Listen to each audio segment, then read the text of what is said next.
কেমন আছো সবাই? আশা করছি সকলেই ভালো আছো। নতুন একটি ভিডিওতে সবাইকে স্বাগত জানাই।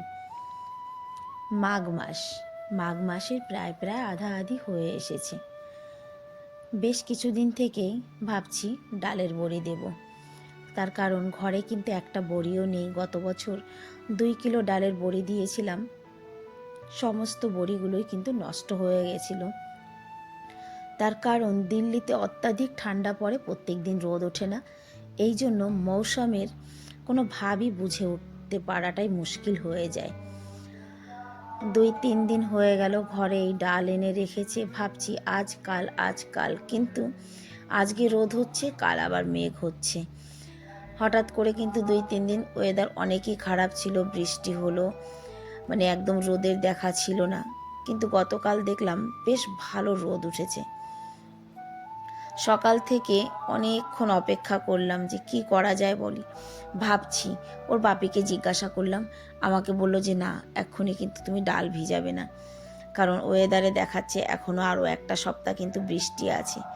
ওয়েদারে দেখাচ্ছে, কিন্তু এদিকে রোদ হচ্ছে যে টাটকা টাটকা রোদ দেখে আমি 10টা 11টা 12টা পর্যন্ত অপেক্ষা করে তারপরে ডালটাকে ভিজিয়ে দিয়েছি। প্রত্যেক বছরই বড়ি দেওয়ার জন্য ডাল আনা হয়, বিউলির ডাল, তবে ছাল শুদ্ধ যে ডালটা সেটা। কারণ ছাল শুদ্ধ ডাল দিয়ে নাকি বড়ি দিলে বেশি ভালো হয়। আর এই যেটা ছাল নেই, মানে ছাল ছাড়া যে ডালটা, এটায় বড়ি অতটা ভালো হয় না শুনেছি। তবে আমি এই প্রথমবার কিন্তু এই ডালটা এনেছি, সব বছরই আমি ওই ডালটাই আনাই।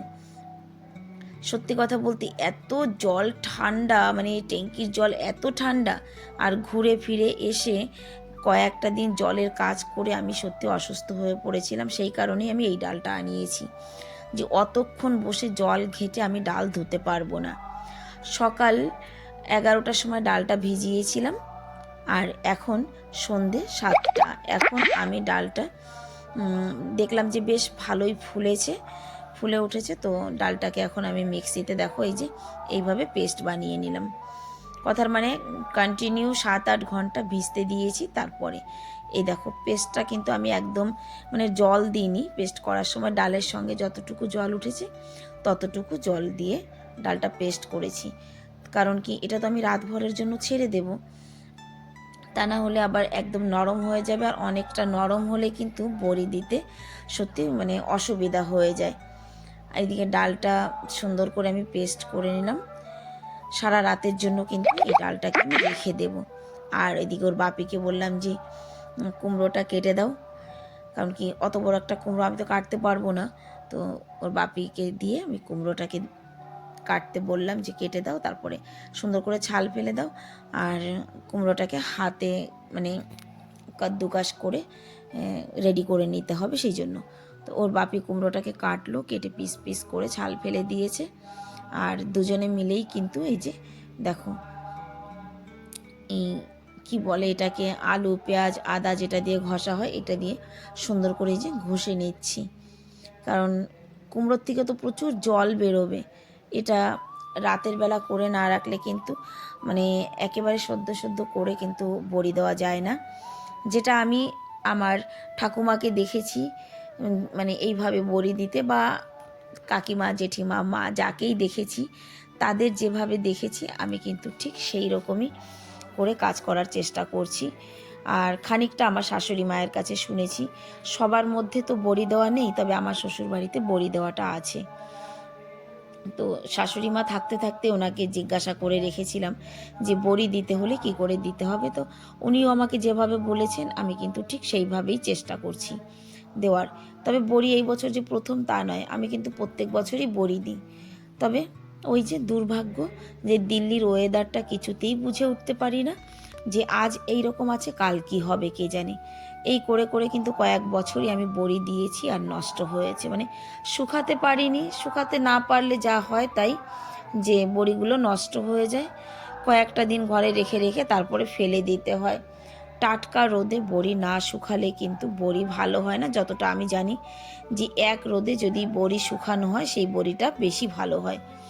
তো এই দেখো মানে কুমড়োটাকে ভালো করে ঘষে তারপরে এই যে সুতির কাপড়ে একটা টোপলা বানিয়ে নিয়েছি, যাকে বলে একদম বলের মতো। এবার সারা রাতের জন্য কিন্তু এটাকে বেঁধে রেখে দেব, যাতে কিনা এর জলটা সুন্দর করে ঝরে যায়। আর মাঝে মাঝে মানে জলটা তো আর সুন্দর করে ঝরে যাবে একা একা নয়, মাঝে মাঝে হাত দিয়ে কিন্তু এটাকে চেপে চেপে জলটা ফেলে দিতে হবে। জল থাকলে একদম মানে সেই ওই যে ডালটা যে আমি নরম করলাম না যে ভয়তে, জল থাকলে আবার সেটাই হয়ে যাবে। যাই হোক, এই বাসন কয়টা, এখানে কিছু বাসন রয়েছে, বাসনটুকু একটু ধুয়ে নিই, তারপরে এই যে, কারণ কি জায়গাটা খালি না করে তো আর আমি ডাল মানে কুমড়োটা এখানে ঝুলাতে পারছি না, তাই দেখো এবার এটাকে কিন্তু আমি পুরো রাতের জন্য এইভাবে রেখে দেবো, আর মাঝে মাঝে একটু জলটা চেপে চেপে ফেলে দেব। এবার কাদের কাদের মধ্যে বড়ি দেওয়া আছে অবশ্যই একটি কমেন্টে জানাবে, আর আমার ভিডিওটা যদি ভালো লাগে তাহলে সুন্দর করে একটি কমেন্ট করে জানাবে। এই দেখো এইভাবে কিন্তু মাঝে মাঝে মাঝে মাঝে জল চেপে ফেলে দিতে হবে। জানো তো আমার ভয়ও হচ্ছে, আজকে সারাদিনে বহুবার কিন্তু ছাদে গিয়ে গিয়ে দেখেছি যে আকাশটা কেমন, কালকে রোদ হবে কি হবে না, মানে এই একটা টেনশন যে রোদ না হলেই তো আবার আমার এই ডাল। তবে এবছর আমি একটু কম নিয়েছি, গত বছর 2 কিলো ডাল দিয়েছিলাম, এবার আমি ওর বাপিকে বললাম যে 1 কিলো ডাল আনো, তার কারণ যদি নষ্ট হয় তো 1 কিলোর উপর দিয়ে যাবে। এই যে দেখো সকাল মানে সকাল হতে না হতেই উঠে আবার এই যে বসে পড়েছি এটা নিয়ে। তো ডালটাকে এই যে মাঝামাঝি করে 3 ভাগ করলাম, আর এই দেখো এই যে কুমড়োটা 3 ভাগ করলাম, 3 ভাগের 1 ভাগ যতটা আমি ততটা কিন্তু এই কুমড়োটা দেব, চাল কুমড়োটা।